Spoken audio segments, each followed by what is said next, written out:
नमस्कार, स्वागत है आपका। आप देख रहे हैं द न्यूज फ्रंट। मैं योगेश राठा।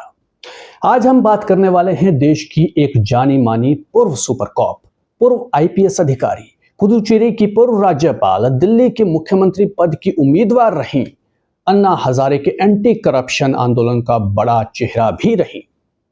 जी हां, आप समझ गए, किरण बेदी जी की बात करेंगे। एक धाकड़ छवि रखने वाली किरण बेदी जी को आखिर क्या हो गया है? वो अपने हक के लिए ठीक से क्या आवाज भी नहीं उठा पा रही हैं, बस याचना की मुद्रा में हैं। पूरी बात आपको हम बताएंगे कि आखिर मामला हुआ क्या है। लेकिन पहले आपसे अनुरोध है, गुजारिश है, द न्यूज फ्रंट नया चैनल है, कोशिश सत्य, तथ्य और तर्क के आधार पर आपके सामने खबर रखने की है।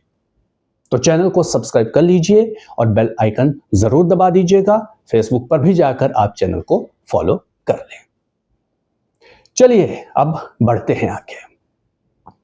इस वक्त दिल्ली हर साल की तरह प्रदूषण की मार झेल रहा है, बल्कि इस बार हालात और भी बदतर हो गए हैं। देश के चीफ जस्टिस तक परेशान हो गए। कई बड़े नाम आवाज उठा रहे हैं, किरण बेदी जी भी उनमें से एक है।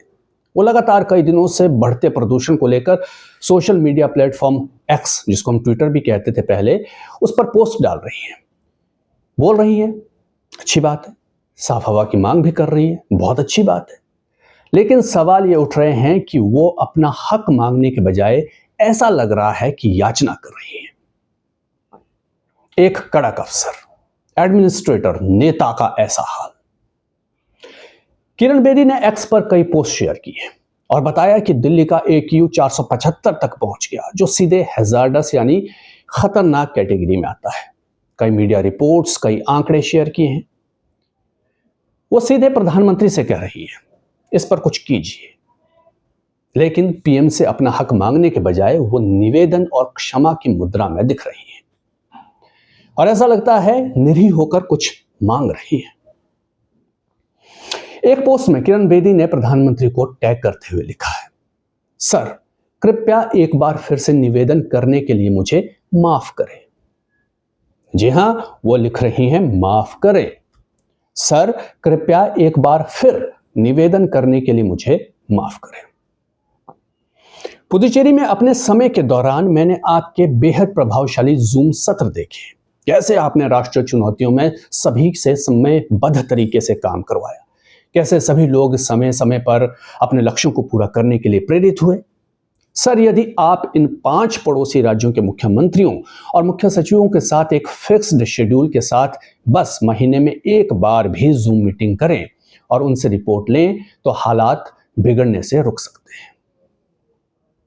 तो किरण बेदी जी का आप लहजा देखिए, कैसा लहजा है, बेहद निवेदन करने वाला लहजा है, निवेदन भरा लहजा लग रहा है।